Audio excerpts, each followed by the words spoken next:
Hello guys, welcome to my channel chasing Joy. అందరూ ఎలా ఉన్నారు? బాగున్నారా? బాగున్నారని అనుకుంటున్నాను. మీకు ఇప్పుడు ఒకటి వినిపిస్తాను. మీరు ఎంతమంది గుర్తుంది? అందరికి గుర్తుంది కదా? ఎస్, ఇదే రోజు last year 1 year back T20 world cup అయితే గెలిచింది ఇండియా. ఇప్పటికీ మర్చిపోలేరు, ఎప్పటికీ మర్చిపోలేరు. ఎందుకంటే 17 సంవత్సరాల కళ ఎవరు మర్చిపోలేరు.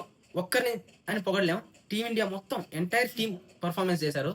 త్రూ అవుట్ ద టోర్నమెంట్ ప్రతి ఒక్కరు పర్ఫార్మెన్స్ చేశారు. ఒక్కరిని పొగడి ఒకరిని తక్కువ చేయాలని లేదు.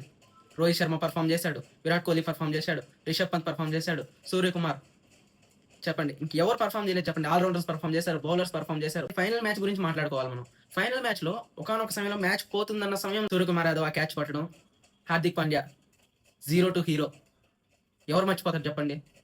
చాలా హ్యాపీగా ఉంది. Once again congratulations to team India to getting the world cup after 17 years. ఈ వీడియో కనుక మీకు నచ్చినట్లయితే please like, share and subscribe.